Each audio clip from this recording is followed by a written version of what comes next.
Olá, boa noite. Polícia de Sorocaba encerra o caso sobre assassinato do subcomandante da Guarda Municipal de Mairinque. Veja a reportagem. O último suspeito de ter participado diretamente do crime foi identificado. É Danilo Roberto de Lima, de 19 anos. Ele ainda segue foragido. Segundo a polícia, são 8 envolvidos.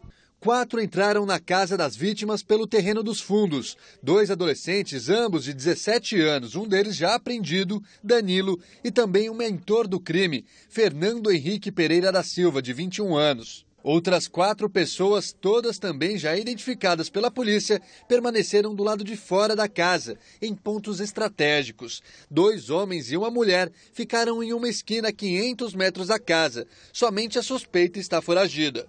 Em outra esquina, um menor de 16 anos ficou em um bar, a menos de 30 metros do local do crime. Ele foi o responsável por informar a quadrilha sobre a movimentação, tudo via mensagens de texto. Ele avisava sobre a movimentação daquele bar, enquanto os demais permaneciam na Rua 16. A mensagem falava se estava tranquilo, ele usava o termo muito suave. Ah, tá suave, tá tranquilo, pode entrar. Então, durante toda a movimentação, ele permanece. Esse adolescente que até então também não havia se identificado, agora já está identificado e qualificado, ele permanece a pouco mais de 15 metros passando essas informações. Outro detalhe importante que a polícia esclareceu é que todos os envolvidos no crime moravam no mesmo bairro das vítimas. Isso leva a crer que a ação teria sido premeditada, inclusive com a intenção de matar.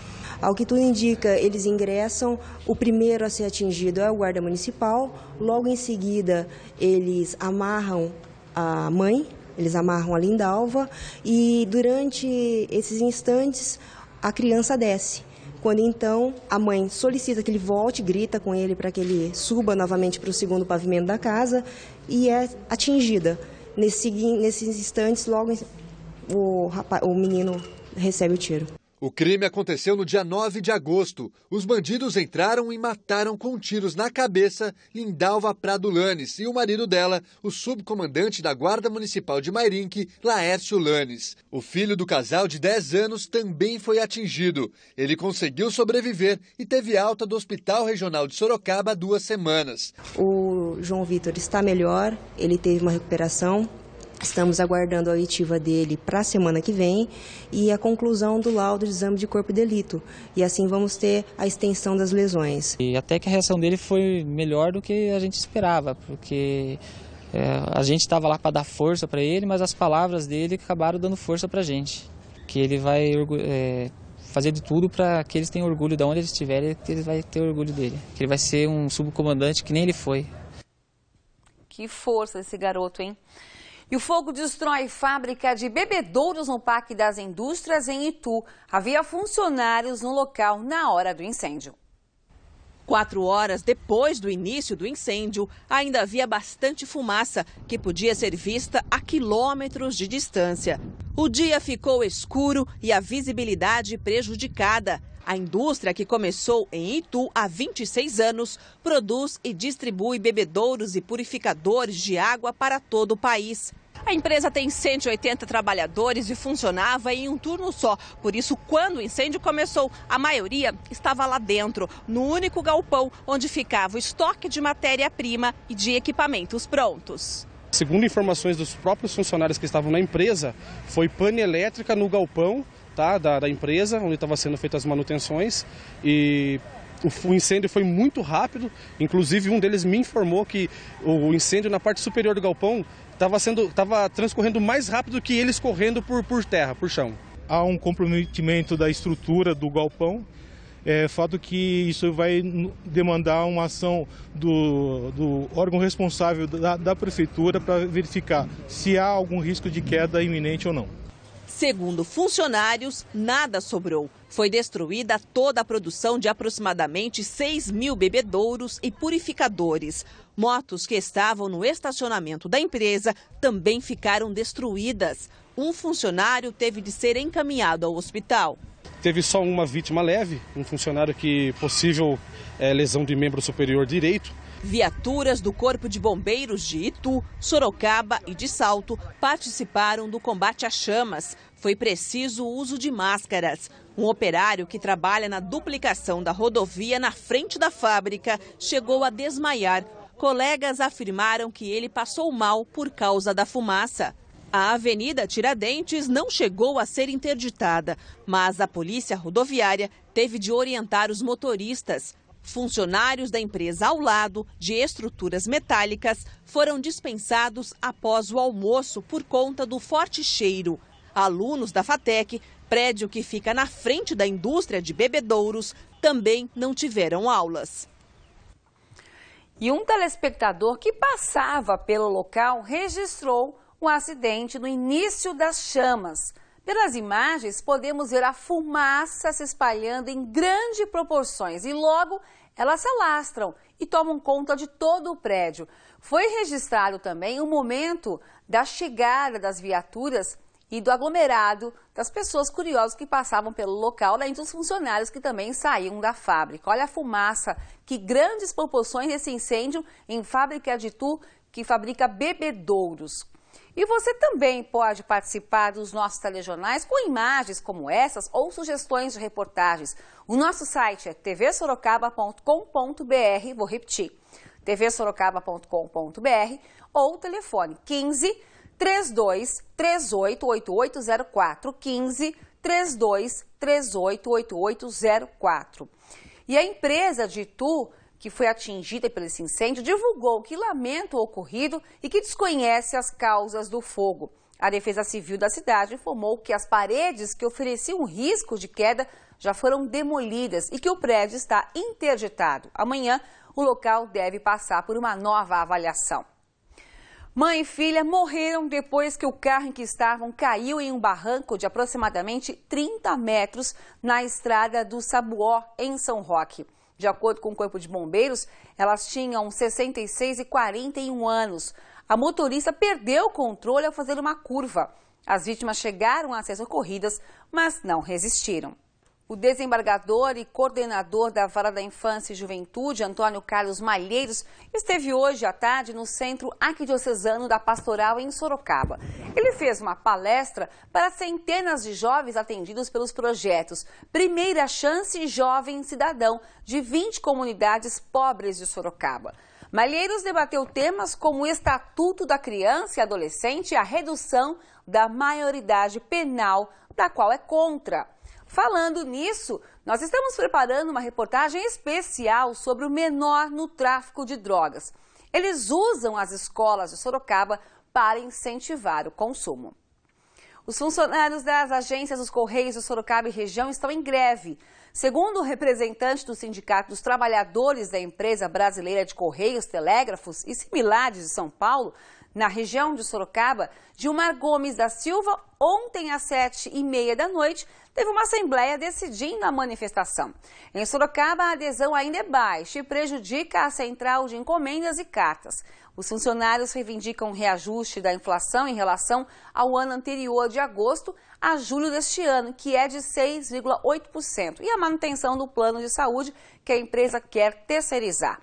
Hoje, a partir das 7 da noite, pouco mais, deve acontecer uma passeata na Avenida Paulista para saber se os trabalhos voltam ou não ao normal.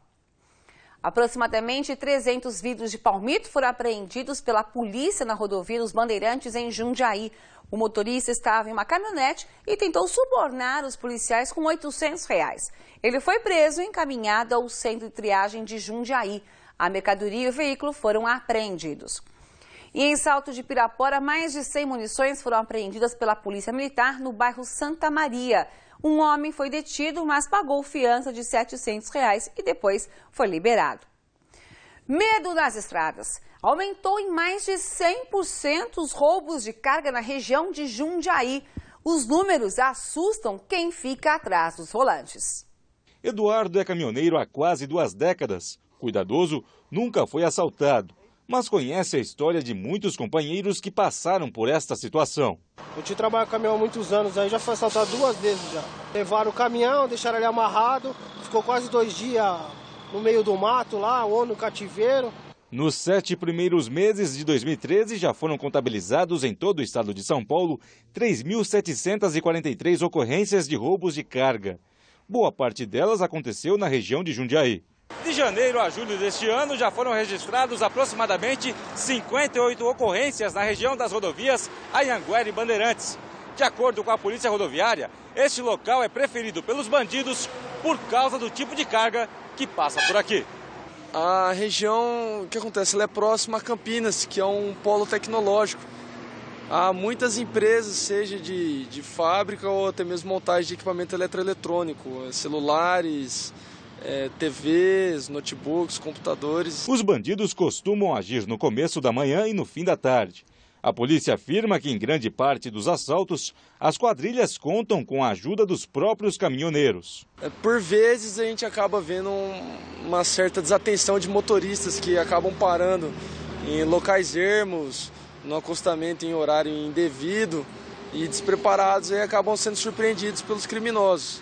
Para evitar esse tipo de crime, é importante seguir algumas orientações. Caminhoneiro, procure parar em locais seguros. Evite acostamentos quando não há necessidade. E para as transportadoras, a dica é usar escoltas em cargas valiosas e antes de contratar é sempre bom checar os antecedentes criminais.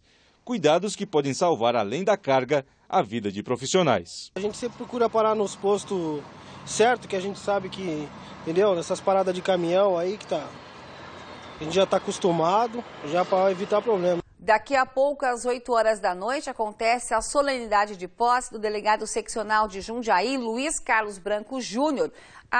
O evento vai ser no auditório da Associação dos Engenheiros da cidade, que fica na Avenida 9 de Julho, 409, no Jardim Brasil. Quanto de peixe você costuma consumir?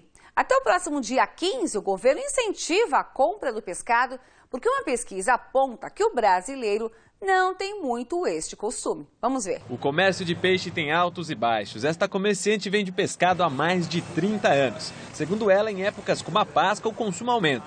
Mas na maior parte do ano, o consumidor parece deixar o produto de lado. A gente tem os fregueses toda semana, né? Que vem, que gosta, né? Que consome mesmo o peixe.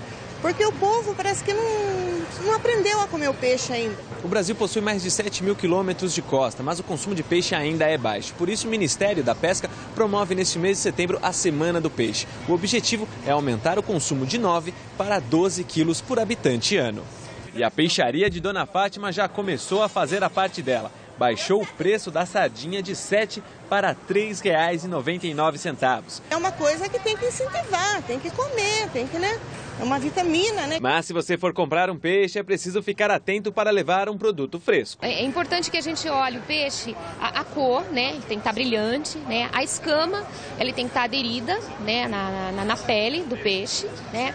Os olhos brilhantes, arredondados. Também abrir as guelras, que é importante para ver se está avermelhada, né? Um vermelho mais claro, também brilhante, né? No toque do peixe também, a carne tem que estar mais firme, né? Não pode estar amolecida. A carne magra dos pescados é rica em nutrientes como o ômega 3 e a nutricionista orienta a dar preferências aos peixes de água salgada. Ele tem uma gordura insaturada, que é uma gordura importante, né? Principalmente o ômega 3, né? Que é um anti-inflamatório.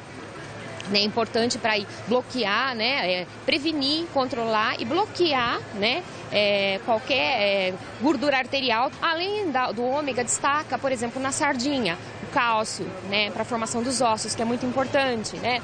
E nos peixes em geral, selênio, né, também que a gente tem aí como um antioxidante, né, o fósforo também na formação dos ossos. Mas não vale só comer frito, o ideal é ser assado ou grelhado. Cada um com a sua receita, mas independente de qual for, o sabor agrada a muitos. Eu gosto da pescada branca ou se não merluza. Faz uma merluza assim com pimentão. Muito bom. Se no peixe tá bom. A sexta-feira deve ser de sol. Em Sorocaba, as temperaturas variam entre 17 e 31 graus. Confira agora como fica o tempo em outras cidades da nossa região.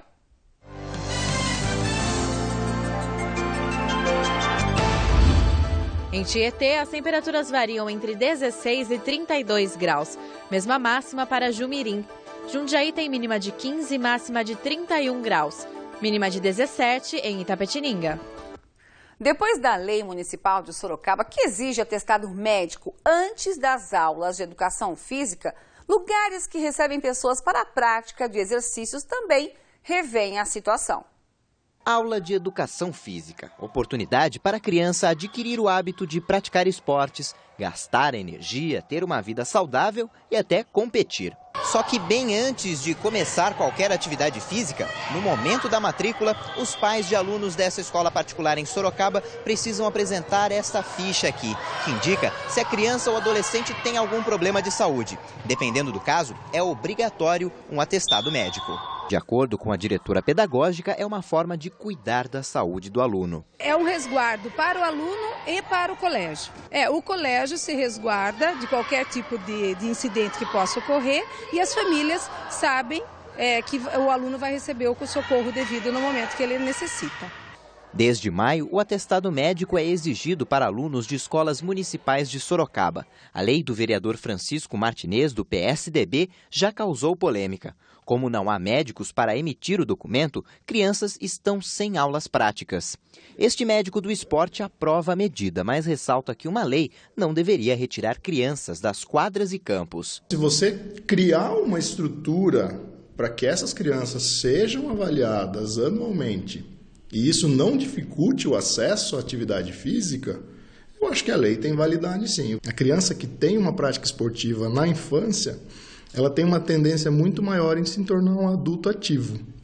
E não só a prática de atividade física, mas ela aprende a se socializar, ela aprende a ganhar, ela aprende a perder. O atestado também é pedido em clubes e academias. Nesta aqui, frequentadores a partir dos 12 anos precisam passar por exames antes de levantarem peso. A avaliação física, ela vai determinar qual o nível de atividade física que essa pessoa pode estar atingindo. Andréia defende a exigência do atestado médico. Há 3 anos, ela perdeu o filho Bruno, que passou mal durante um campeonato de futebol na escola onde estudava em Sorocaba. A família não sabia de qualquer problema de saúde do filho. Eu acho ótimo, porque fazendo um exame, quem sabe pode evitar o que aconteceu com meu filho, que foi a morte. Hoje, se ele tivesse feito um exame, eles teriam visto que ele não podia fazer esse tipo de educação física ou mesmo uma interclasse que ele participou. As redes sociais cada vez mais abrem possibilidades. Usando a criatividade, o morador de Itapetininga passou a dar aulas de pintura pela internet. E ele atende todo o Brasil. Rico tem centenas de alunos. Sabe como? É que ele saiu do mundo real. A tela que usa para ensinar é a do computador. O pintor dá aulas pela internet para gente do Brasil todo e até do exterior. O site tem mais de 1000 visualizações por dia, 800 alunos inscritos e 50 daqueles mais ativos. Surgiu essa proposta de um amigo que ele faria o site para mim e eu entraria com a didática. Começamos a dar aula e isso superou as nossas expectativas. Funciona assim, ele analisa o trabalho dos alunos e manda comentários e orientações em um fórum, em que os colegas podem ler e aprender também. Disponibiliza ali também videoaulas. É uma forma dele ensinar o que aprendeu sozinho para fazer pinturas que se confundem com fotos.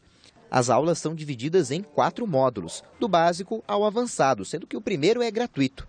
Daqui, Rico acompanha a evolução de pintores. Dá uma olhada no antes e depois dessa aluna aqui. E tudo mérito do aprendiz. Nesse curso à distância, eles têm que se virar. Eu não estou lá na Bahia, por exemplo, para colocar a mão na tela para eles. Então, eu dou as coordenadas com palavras, com ilustrações, e eles acabam descobrindo que eles são capazes. O site ajuda também o Leandro, morador de Itapetininga. Ele usa cadeira de rodas e teria dificuldade para se locomover até um ateliê. Com essa ferramenta, pode ter aulas em casa. Leandro ficou tetraplégico em 2000, depois de um acidente de moto. Começou a pintar 6 anos depois, com um suporte para o pincel adaptado na mão direita. Todos esses quadros aí são 100% dele. Desde janeiro, ele acessa ao site de Rico. No começo foi como um desafio, como as pessoas não acreditavam que ia conseguir pintar. Depois, com o tempo, virou uma terapia. É onde que eu começo a pintar e esqueço um pouco das coisas, a hora passa e nem a hora passar.